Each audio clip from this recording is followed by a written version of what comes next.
So hello everyone, this is Elena Georgiou. Welcome to the Global News.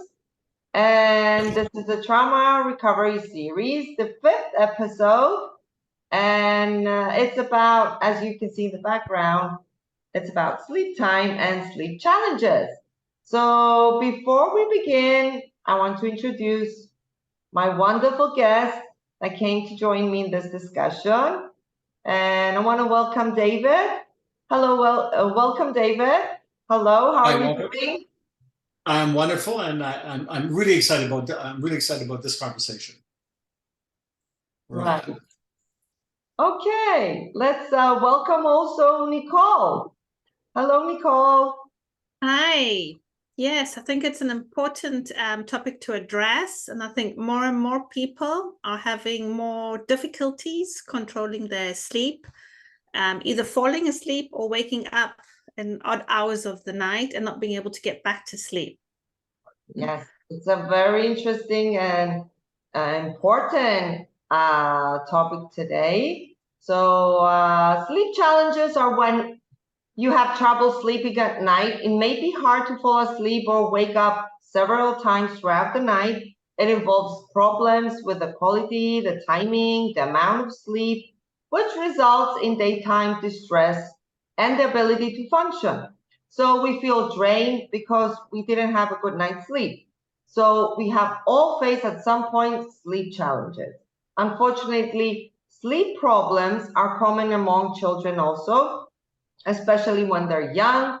Insomnia, bedtime fears, night terrors, sleepwalking, and bedwetting can all disturb your child's natural sleep pattern. So lots of young children find it challenging to settle down to sleep and will wake up during the night. So can childhood trauma cause sleep issues? The answer is yes. Experiencing trauma can increase the risk of mental and physical health issues and potentially affect sleep quality negatively. And sleep issues are common after traumatic experience. Some people experience delayed reactions after traumatic events, including depression, fatigue, nightmares, and even the development of sleep disorders. So if these symptoms persist over time or begin to interfere with work, school, or relationships, they may be a sign for more severe post-traumatic stress. So some people cannot sleep and stay up late behind a screen with their tablet or mobile. And there are many ways to overcome this challenge. And one of the best ways to overcome sleep difficulties is to seek help, find someone to talk to, find new ways to deal with it. And sometimes different kinds of events make it difficult for us to sleep. There are many examples. I will share some of mine. Experiencing abuse kept me awake some nights because of the fear and pain that I was going through. And escaping abuse kept me awake for some nights, wondering if I did the right thing to leave.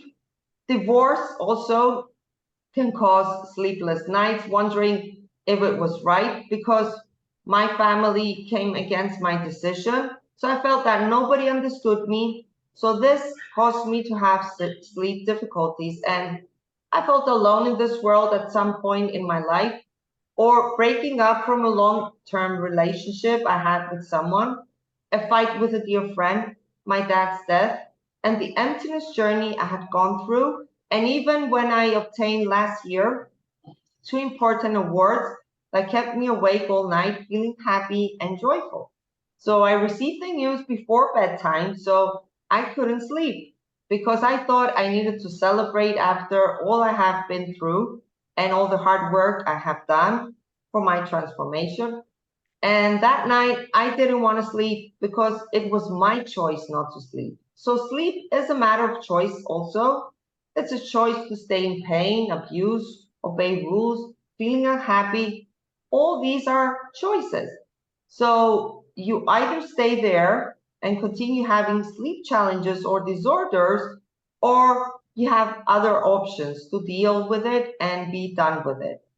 So I want to show you a presentation, a short presentation. So ways now to overcome this situation, and it's ways I overcome mine, is before you go to bed, you can either listen to music, relaxing music, or there are lots of on YouTube about meditation for sleep that can help you also. And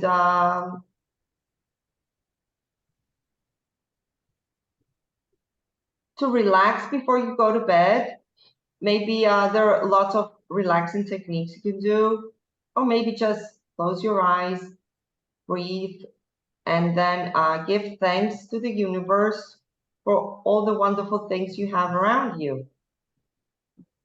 Exercise helps you, and going out in the fresh air, it helps a lot to release all the stress of the day. Or you can put some music on and dance in your home and sing. That's a really good practice. I really do that every day because it helps me release all the stress of the day and helps me sleep more easily.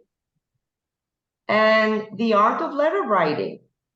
The art of letter writing is if you had something going on in your day, somebody hurt your feelings or anything else that happened, you can write a letter to this person without sending it and expressing how you feel, and releasing on paper things as a letter will help you feel more calmly to go to bed afterwards. So use this method in cases of something that happened that made you feel sad or angry. So sending a letter to someone without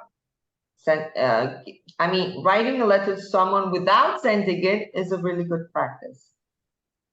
Also journaling, and there are 7 journals: the healing journal, the diary, the gratitude journal, the dream journal to write your dreams, wellness journal, art journal, and bullet journal can help you also. It's a very good practice.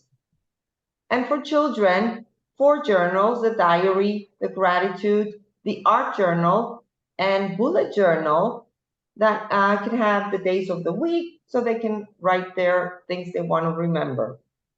So this is reflecting and figuring out things instead of keeping them in your head, and releasing them on paper will help you really much to have a really good night's sleep.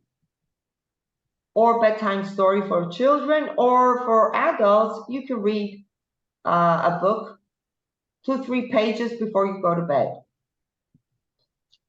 And routine is essential for your quality of sleep, like sleeping every night the same time, and even on holidays, and keeping like a routine for your sleep. And also eliminate the light in your room. Keep lower lights, and also limit or eliminate screens. No television, no TV in your room, and tablets and mobile devices. Keep them out of there. Gratitude, count your blessings. It's better to count your blessings and how much you should be grateful for, and all the good things we have in our lives. Don't focus on the bad things. Focus on the good things that we have, the people around us, and everything will be better for you. And cognitive behavior therapy will help you overcome all this situation. And it's good to find a good therapist to deal with this issue. Don't let it stay there for long, because it will turn out to be a disorder, and it's more hard to help you out then. So if you continue having that, just reach out. There are so many people that can help you. And if you're struggling with sleep, let me help you too. I can help you also. So I want to go back now to David, because he wants to share his insights about our topic.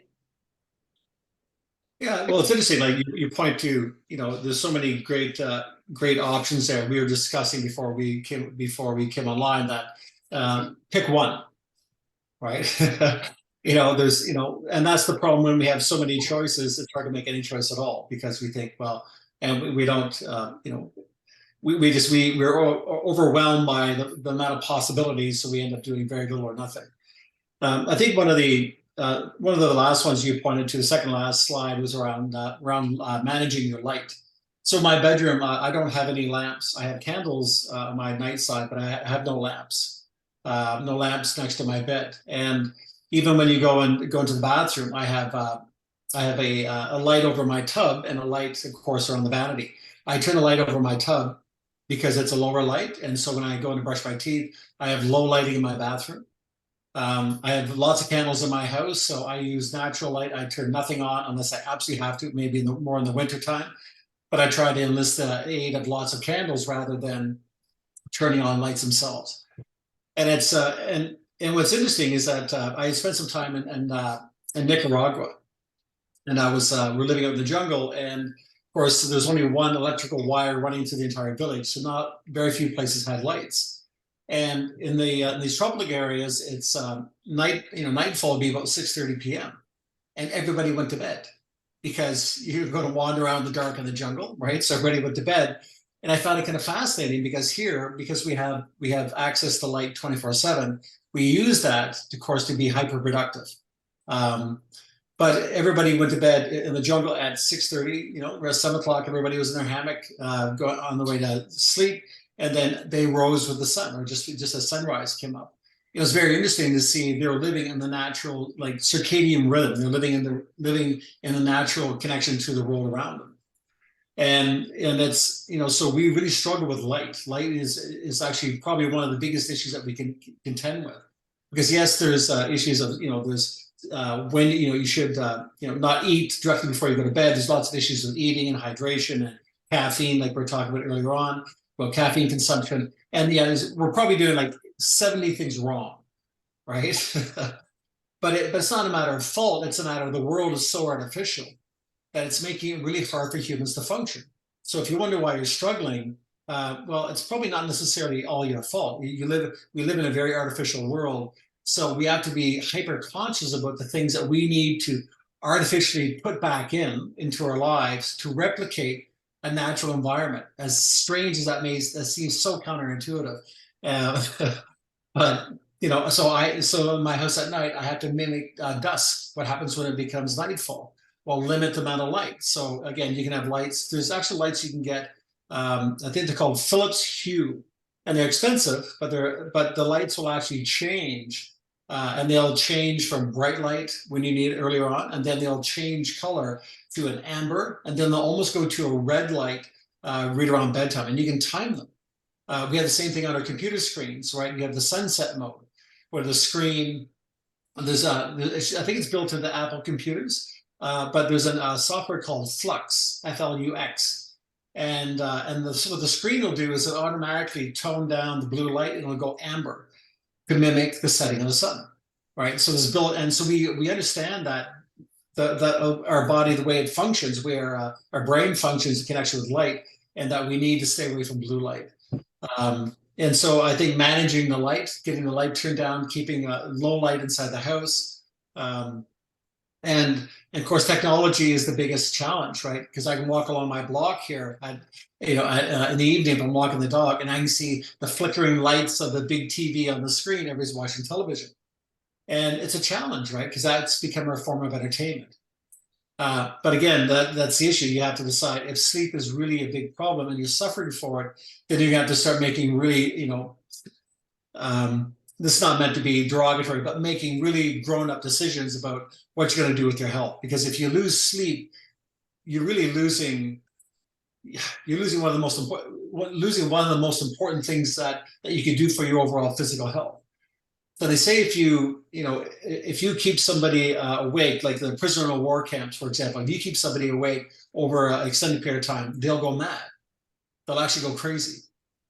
I can go without food for 40 days and live and be just fine. I can only go a few days without sleep. So we understand sleep is so powerful.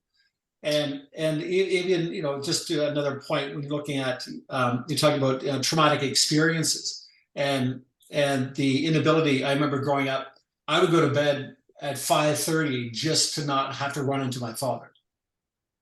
So bed, it wasn't a place of rest. It was a place, I was afraid, and I'd go hide in my bed hoping he wouldn't come find me, knowing that, thought it was a bit odd that I'd go to bed 3 hours early. So the idea of sleep, it wasn't a place of rest. It was a place of fear for me. And so learn how to regulate that and really be very conscious of why I'm not sleeping, and actually telling the truth about it. So I had to tell the truth. I had to understand what was going on, why my sleep patterns, why I use drugs and alcohol to allow me to sleep, and why could I go to sleep naturally. And so once you begin to understand that there's real unconscious drivers behind your behavior. It's not as simple as maybe taking melatonin. It's not as simple as drinking a warm glass of milk. It'd be nice if it was that easy, but we have to really begin to explore honestly what's going on for us. And I think if there's one simple recommendation would be working on just getting the lights to be low inside the house, because it'll allow the body to start producing melatonin more effectively. You'll put yourself into a real natural sleep-wake cycle. And the beautiful thing, once you get into deep sleep, not only can you improve weight loss up by as much as 10%, the healing process, you want to stay young and beautiful, get deep sleep, because in deep sleep, your body produces growth hormone, not unless you're in deep REM sleep. But if you want to stay young and beautiful, you want lots of growth hormone produced naturally, get deep sleep. And if you want your mental health to improve, the brain reconciles memory when you sleep. Right? It decides what's to get rid of, right? What to keep in your long-term memory, what to just throw away because it's nonsensical. And deep sleep allows you to consolidate memory, allows you to consolidate the day, it allows you to unpack things. And of course, if you're lucky enough to dream, dreams can be very prophetic. Dreams can tell you a lot. But if you can't sleep, if you choose not to sleep because you choose not to interfere with that behavior, and relying too much on what the doctors often prescribe as, well, try these for a few nights and try this drug for a few nights, all these typical pharmaceutical options. If we must use those, I think, sure, if sleep is really becoming quite a challenge for you. But the simple thing of actually just changing the lighting in your environment and make that the practice for the first 30 days and see what a difference it can make. And you'll probably find it's the behavior is the hardest part. It's just getting yourself into the habit of keeping the lights turned down low, making sure you have amber screens, the amber lighting software on your computers, but just make the lighting allow the lighting to happen. And somebody once said, light a candle at the dinner table and see what kind of conversations happen because of that kind of light. So light is very transformative. And so I think if we introduce ourselves and enjoy, we find that there's no need for the screen because there's a person in front of me that I really want to talk to. And you start developing connections because you're not being distracted by what's on the TV or what's on your phone. And think about being at a campfire. When you're out, if you're out camping, and the conversations that happen around it, the laughter and the camaraderie and the things that you can discuss around fire. And it's a part of our history. It's part of who we are, right? Big conversations around fire. And I think candles not only will they help you sleep, but they'll open up a window to a much deeper relationship. You're very right. And at night, as I am reading my book or writing something or whatever I'm doing, I light candles. It relaxes me from a busy day. And yeah, you're right. So yeah, it's good to replace lights with candles. Why not? We should do that. Yeah. Well, it's simple, right? We've been doing it our entire existence, thousands of years. So you think of thousands of years, our biology and our neurology has been communicating with fire, and we use that as the primary source of light for our entire existence. And it's what we seem to forget. As wonderful as the modern world is, and so many great things about it, our biology and our neurology is wired through natural light. It has never been wired to this blue light. We're not built for it because it just doesn't belong here because we never evolved with it. And so I think when you get back to natural light, you just realize that, yeah, for the last 6,000 to 7,000 years, candles and fire pits have been our mode of lighting. And so we're wired to that. We're wired to that relationship with fire. We're wired to that type of light. And so it's just, it kind of makes sense. It means there's behavioral changes, but it's actually quite beautiful because you gain so much of your life back when you learn how to sleep and you learn how to live by this beautiful firelight. Because again, the ability to communicate and because the ability to communicate and the desire to communicate is actually, it's more pronounced when you have a series of beautiful candles flickering. And it just opens up a whole different part of it. I think it's a really beautiful exploration, regardless of the quality of sleep. Just the quality of relationships can be enhanced by something as simple as some beautiful, natural candles, not ones spouting off all these chemical scents into the air. So find like beeswax candles or soya candles, something that's beautiful, that's as natural as possible, because whatever it burns off, you're going to be breathing in. But I think it just offers so much. And I think we're all looking for a place of an ability, a place to be much more calm, a place to be much more in touch. And sometimes we just need to set the environment up for us to succeed. And I think candles are the gateway drug to a good night's sleep. That's right. And it gives you calmness, serenity, and all that we really want in our lives. And I want to ask Nicole to share her insight about our topic. Sure. I would like to look at the home with the children and helping the children get to sleep. I think as parents, sometimes we just say, all right, bedtime, up you go. Even with the older children, we go, well, we can't be reading bedtime stories anymore to them. And but what we don't realize is when the children fight back and they push back on that, it's not that the children don't want to go to bed. The children don't want to lose the connection with the family.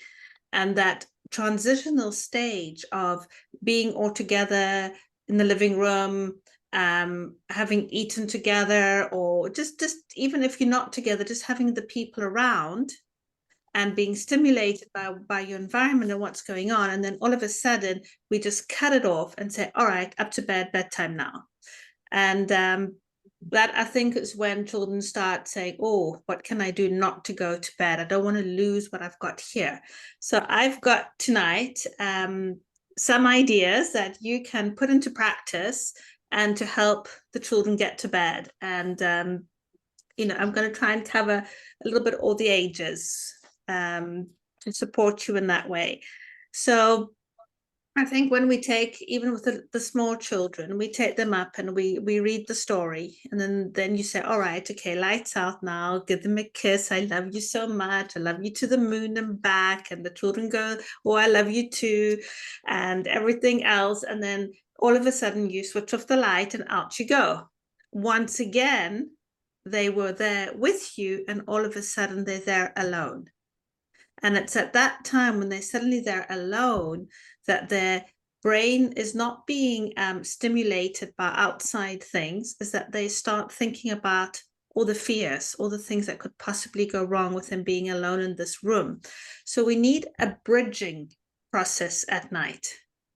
And what I found very, very helpful is, even with small children, even if they can't write yet, is read the story. Yes, say, choose how many stories you're going to read tonight. And, as a parent, you're probably going to be another 2 more. So have 2 very small books near, then I can read these 2 books if you want another one. But then before you go, ask the children, and what happened today? What happened in your day today? What happened to make you really happy today? What happened to make you really sad? And you can actually get a little journal, and you write their answers in the journal for them, so that they see that what they're telling you is important to you. That it's not just, oh, quickly tell me about your day. I've got to go. I've got dishes to wash, and I need to relax as well as a parent. So sit with them. And if you do this, it might seem like it's a lot of effort and tiring and taking up so much of your time, but in the end, they will fall asleep much more quickly, and you won't be having this popping out of bed every 5 minutes. So take the journal, ask them what did they, write little things down, ask them anything that made you scared, anything that made you happy, go through the feelings. You don't have to do every feeling every night, but choose 2 or 3 feelings and use those. Ask them, what are they thankful for that day? And you can write that down. How would you like your day to be tomorrow? And you can write like 2 or 3 sentences then. And, you can even ask them and write it in the journal that, what are your plans? What are your goals? What do you want to achieve tomorrow, to help them start going into a growth mindset? And by writing it all down and giving them a chance to talk about it, this is really, really helpful, because then when you leave, then all of this doesn't flood up into their brains. Now they've taken it, they've had a lovely brain dump, we've got it all out of the brains, they're not carrying it around anymore, and we've got it all on paper. And then if your child still isn't ready to go to sleep and lose that connection with you, just sit in the chair in the room for 2 minutes and just be there. No talking, no eye contact or anything like that, but just sitting very, very quietly there until the child is nearly asleep. If you wait until the child has gone to sleep, then what happens then, if it wakes up in the night and you're not there, the child will need you there to go back to sleep again, because it's learned to go back to sleep with you. So you want to ease out of the room. And you can do this in stages. So maybe tonight you're sitting on the bed, and tomorrow you're sitting in a chair next to the bed, and the next night you move slowly towards the door. So the child gets it in its head that you're not going to be there until it falls asleep. You are going to leave, but you haven't gone yet, and your going is gradual, which allows them to relax and go to sleep. So, and then when they wake up, they don't need you to be there, and they can help get themselves back to sleep. And if that doesn't work, what I found worked really, really well is you can put some of their favorite books next to the bed. They can have a bedside lamp. When they wake up in the night, you can say to them, you can use that time to read your book.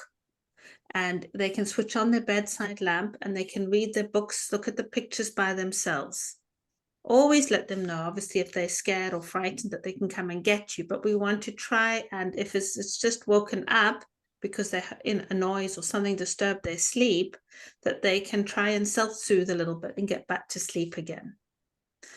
And then also with the older children, again, you want to have some sort of nightly routine for them, and some sort of a way that they go up and get to bed. And you can start off there. You can buy them a journal and say, all right, and have it like the questions on a piece of paper next to the journal, that so that's helping them to guide them what they're going to be saying in their journal. And they can sit and journal. And once they've finished writing their thoughts out, then they can call you and you can go in and say goodnight to them. And again, maybe there is something that they want to share with you. So just be aware of that and build that time in. Another great idea is, a little bit before bedtime, is go out as a family and go for a walk around the neighborhood. Walking and getting that fresh air and the night sky and everything else can really just get rid of any more pent-up energy that the little ones have inside of them. And you can just go for, have your dinner, go for a walk, and then you can settle down and do the nighttime routine. It's a great way of, just get that I find that fresh air, and just walking in that fresh air and coming back, you sleep so much better, so much deeper. And it's really it's great for the children to be doing that with you. You don't have to wait until they go to sleep. It's something that you can do as a family. And so, yes, I think there are things that you can do. And you can talk about, if your children still aren't falling asleep and they have night terrors or things that are waking them up, that are frightening them, or anything like that, then, you can go and speak to somebody, a doctor or a therapist, and try and help and guide them through that, because this is something very, very different than just being anxious or a little bit scared or feeling disconnected from the rest of the family. And I think, if your child is going through night terrors, it's important to get them addressed and see the best way that you can help and support your child. And then I know, like as a busy parent, like sometimes you just can't wait for the children to get into bed, and then you can just kick off your shoes and relax and just have some you time. And it's very, very difficult and very draining when you have to go up and you're tired and you've come back from work, and it's really hard to now be that great parent for your child and sit with it and help do this whole routine and transitioning process and that. And what I find really, really helps is that you can do some tapping, and so that you can, like, even though I really, really don't want to get my children to bed, I just want to relax and have time for me, you take 5 minutes before bedtime start and you get yourself nice and calm, and the tapping can help you find that inner peace within you. It can help you feel re-energized, and you can then go and be the parent you want to be, because a lot of my clients would say to me, bedtime is an absolute nightmare, and in the end, to get them to bed, I end up screaming and shouting at them, and that's how the children are going to sleep, with all the anger of the parent, and probably crying themselves to sleep. And then the parent would go in just to check up on them, and then feeling so guilty. Oh my God, what did I do? I said I would never shout again, and here I am shouting again. So we need to, as parents, to make sure that we're in a good emotional state in order to support the children so that they can have a good night's rest. Okay. Yeah. Nicole, can you share some tapping exercise for children? So maybe the parents can see, let's say a child cannot sleep, something that can help that children sleep. Sure. An easy one. We don't want too much, just an easy exercise for them. Sure, yes. I mean, my own son, he had a lot of trouble sleeping, and we would do some tapping before he went to bed. So what we always want to do in tapping is here, the karate chop point, we tell the body what the problem is, and that even though we have this problem, that we're still okay. So we go, even though, would you like to do it with me and be my echo? Yeah, right. Okay. All right, let's go. So just repeat after me. Even though I just can't fall asleep.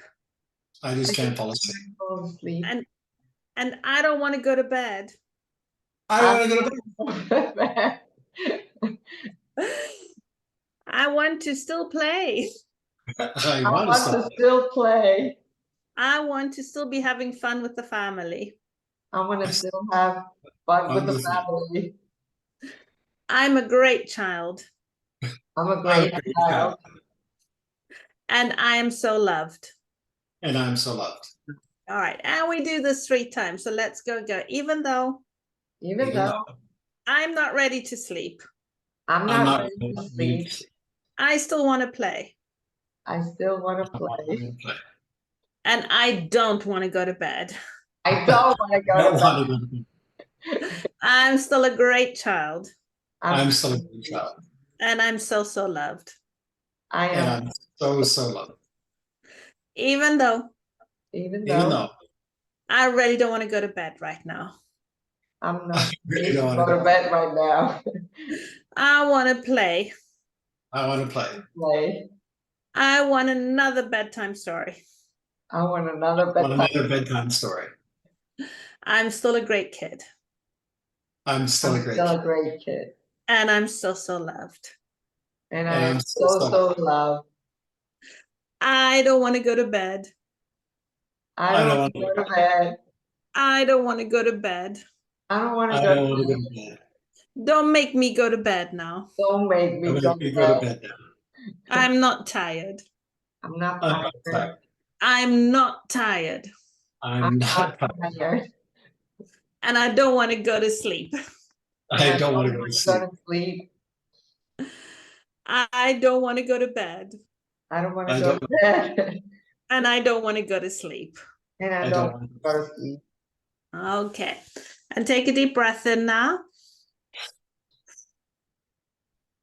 And then you would check in with your child. We always like measure with the children with our hands. So you go, how much don't you want to go to bed now? And you go, is it this much or this much or this much? And they normally tell us, oh, it's this much, you know, I really don't want to go to bed. It's my whole room full. It's my whole house full. And then you do the tapping with them until you can get it to this much. And then also, you know, you can probably get an idea, or the child can say, actually, you know, if you just give me my pink teddy over there, I think I can go to sleep now. And they will come up with an idea to help them. Yeah. Well, Nicole, to tell you the truth, I feel sleepy now. I want to go to bed. Yeah. Myself, as I was saying, and I could feel myself thinking, actually, bed's not a bad idea right now. Relax me, and you know what I'm saying? Yeah, I know. Yeah, Yeah. That's it. That's it. So yeah, and it's good. And you know, with the older children, they can do the tapping as well. And some other things that I really discovered helped is listening to white noise. So you can have like a little speaker in their room, and you can put white noise on their phone. They find it very soothing and calming. And you know, this we discovered with my oldest son. As I said, he always struggled to go to bed. I just think all the stress of the day would come bubbling up in his head at that time, and he just couldn't relax. And so, you know, when it was summer, we would have the air conditioner on, and he wouldn't ever let us switch it off. And you know, eventually, you know, I would like sneak in and switch it off because I did not want the air conditioner blowing on him all night. And he would wake up and put it back on, you know. And then we were trying to figure out, what is it? You know, winter came and now there's no air condition, and now he's not going back to sleep again. And actually, through watching a movie with him one night, we did the tapping, like, you know, quite a lot of times. And I did it as a parent on myself, you know, like, even though my son doesn't want to go to bed, and I find that so difficult for me, because I don't know how to help and support him. We were just flipping through some Netflix movies, and we found a movie to watch. And in the movie, it was talking about a dad who was trying to raise his little newborn on his own. And somebody said, oh, just put white noise on. And he would try vacuum cleaners and everything. And then he said, well, I have to bring the baby into work, but I can't have the vacuum cleaner going at work. And someone said, no, it's just a white noise app. You just put it in and the baby will be fine. And I go, a white noise app, you know, the air condition. It's the noise of the air condition. So we got him the app, and I got him like this, get these special sleeping bands that so that the earphones don't hurt your ears. And he would use that for a long time to help him go to sleep. And he found that really, really helpful. And, you know, parents switch the children's phones off. You know, have a time at night when they shut down, you know, as David was saying about the screens, and that they even have sleep time on the phone. And you set your hours, and then your phone goes into black and white. Remember the old TVs being in black and white? And it puts everything in black and white, and at least it's not these bright lights going if you need to look at something. And, you know, a lot of my clients say, but no, they shout and they scream and they don't want me to switch the phone off. But they will shout and they will scream when you first do it. But if you stay steady and, you know, find a reward that, you know, you did so well last night, you went to sleep and you didn't even shout about your phone. We don't have to be scared of our children being angry with us. They're not angry with us. They're angry at the limitations being put on them. And that's frustrating for anybody. So find a nice way to do it with them. You know, like giving a reward for going to bed and, you know, letting me switch your phone off at night, or putting it on a charging dock downstairs where it's not in your bedroom. You know, I can give you half an hour extra screen time tomorrow, or, you know, we can go out and get an ice cream together, or we can play a game together. Like, and you find a reward for them. And that really, really helps them to make that transition. And it's just like anything, like I go on, oh, okay, I'm not going to eat any more chocolate cakes, and I'm not going to eat this, and I'm not going to eat that. And, I'm fine for the first day. And then my whole body's screaming, of course I want that chocolate cake. Why did you tell me I can't have it? And it's just a natural reaction. And we don't have to be scared that the children are not going to love us anymore because we put some limitations. It's our job as parents to put on those limitations because they are too young to do it for themselves. Just as you wouldn't let your 2-year-old eat all the sweets in the jar, you don't let your 16-year-old be on his phone watching TikTok videos until 4 a.m. It's the same thing.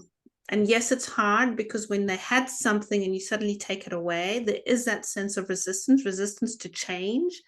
There is the fear that they're now out of their comfort zone and they are going to react, but we're just going to be prepared for that. No. And then we can come back into supporting them and making that transition for them easier and keeping the connection strong between parent and child. Exactly. Yeah, what I love what I love that you put in there is that the reasons why, aside from the moral reason, it's your child and you brought it into the world, so it's incumbent upon you to make sure your child has a healthy life. But the reasons why, for me, I'm a rational human being, right? So I'm hyper analytical, and I need to know why. Because if I understand the why, then I'll probably withstand the frustration that goes along with it. And because the frustration still may be real, but the more logical part of my brain will say, okay, I'm gonna stay here, I'm gonna take a deep breath, and then I'm going to meet my child calmly, rather than letting my work stress allow me to fly off the handle and then have that guilty parent moment. I think I said in one of our previous conversations that when I was at work, 12 hours, be 12 hours in my facility, and then I'd hand it off to my staff. On my way home, I would take a B complex, I would have an apple, and I'd have a bottle of water, and I would take the B complex, wash it down, eat the apple, and then drink the water on the way home. So when I walked in that door, everybody else is tired too. Yeah. And so I knew that I was going to be handed probably a child at the front door as soon as I walked in. And I knew that I was going to be tired because it was up at 5 o'clock in the morning. I was going, full in all day, and I was going to a home full of tired people. And so I had to make sure that I controlled my own energy levels, right, by making sure that I was good. My blood sugar level was stable, and I was hydrated, and I did everything necessary to make me more responsible and more able to withstand the frustrations of having a child who just won't get it at that moment. And it was interesting. I mean, that I even remember bathing my son one time, and this was so fascinating. And again, this is the idea of the mindfulness of being so aware. Like you laid it out so beautifully, Nicole. I was giving him a bath, and I was having a very frustrating discussion with one of my staff, and that frustration was sitting here in the back of my head, and my son started splashing water, and it was innocuous, didn't mean anything. He was just a child having fun, and I could actually see, it was almost like a lightning bolt, that energy come right through, and I barked at him, I yelled at him, and of course I scared my poor son, but I could see it happen in real time, and it scared me a little bit. I realized that, okay, well, that's that happened so quickly that I allowed an outside event, had nothing to do with my child, who I love, who's just splashing water. And I allowed myself to get angry. And it's the mindfulness of, again, getting back to how you laid all this out. It's a mindfulness of why we're doing these things. It's so important because life doesn't seem to let up on parents at all.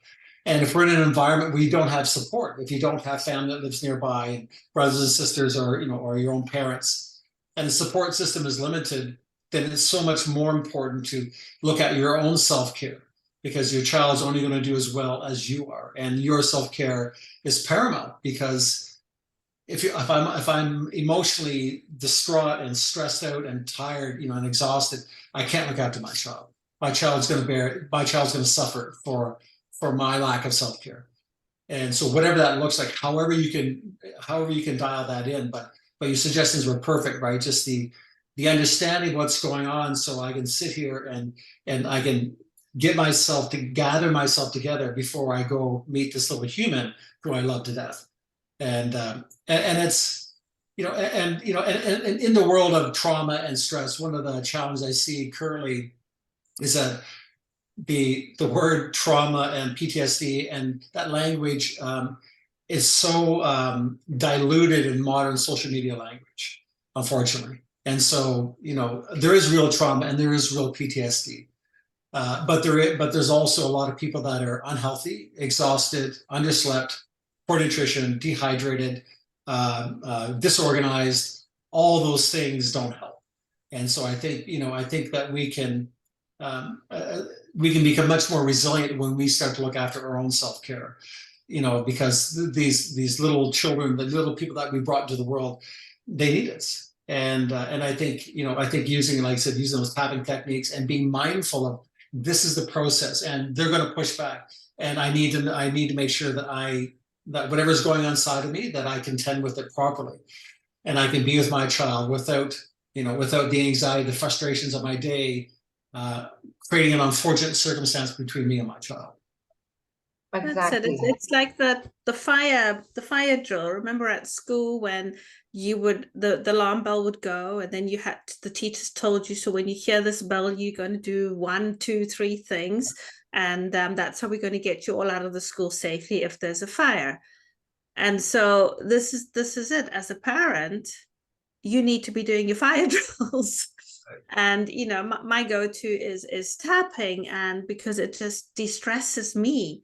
So I would come home and I would sit in the car and just tap and say, going through the points and just tapping and breathing, like just taking deep breaths on each tapping point and getting myself back centered for that my transition of transitioning from a world of dealing with adults to going back into the world of dealing with little children who haven't seen me all day.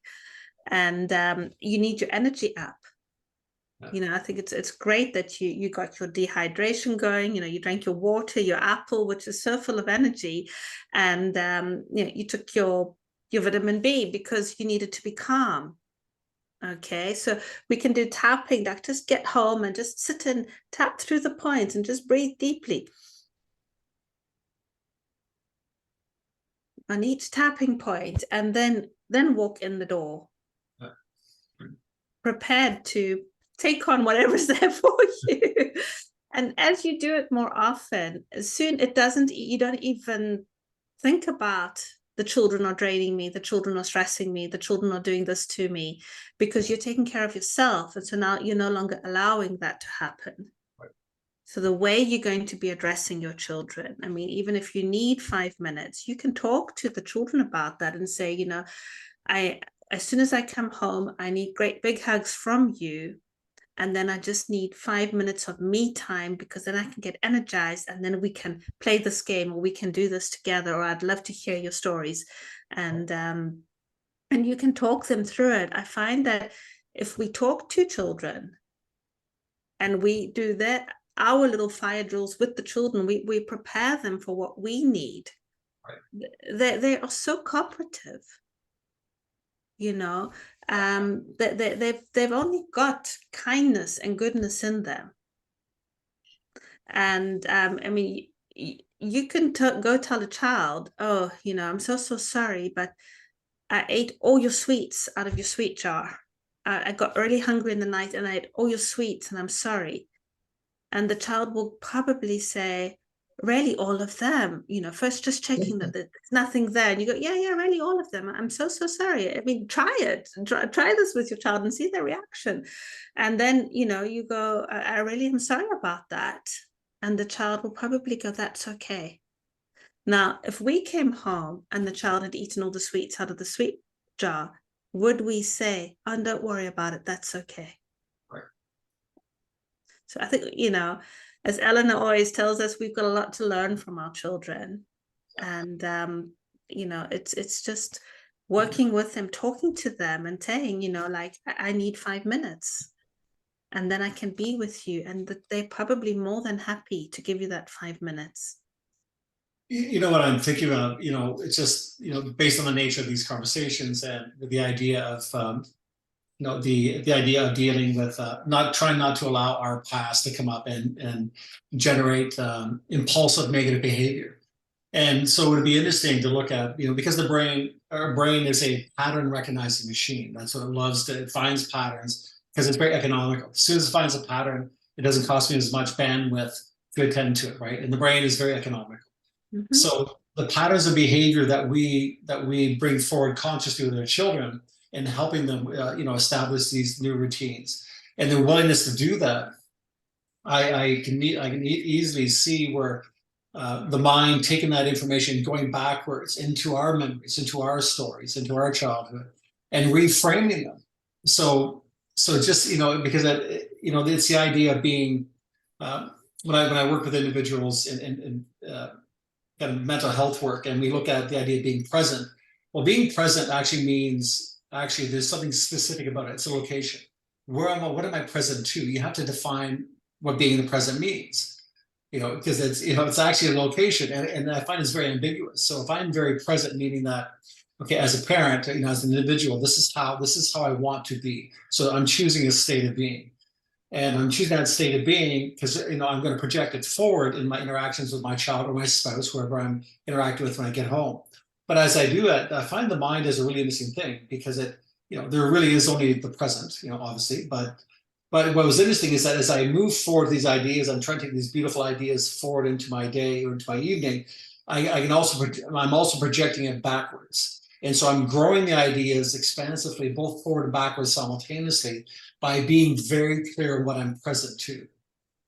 And I think, thinking suggestions, what people may find is that it may be a beautiful side effect. It would be a healing modality to their own stories in their head of their childhood.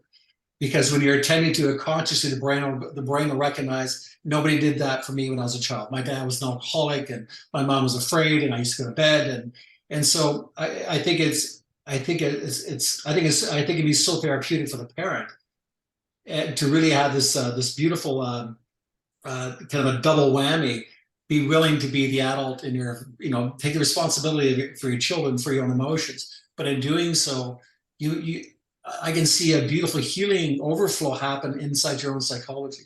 I think I think there's so much power in the self-awareness of these behaviors by realizing that it's not just as simple as getting my child to comply. Right? There's so much more power and beauty inside that relationship, and the effects would be it would be 100-fold. So yeah, and I think because we live in a society that's so, yes, trauma happens, but beautiful life happens as well. I think did Mother Teresa say that? Yes, the world's full of suffering and hate and pain and misery, but it's also full of love and joy and gratitude. And leaning into it, not being a Pollyanna, but really bringing those ideas forward. And the more that we can embrace it, I think the old stories that we've lived through tend to diminish over time. We realize that, yes, we had suffering and life was challenging, but that's not all it is. Exactly. Definitely. Yeah. And we have to replace those old stories and give nuance to our children and to ourselves also.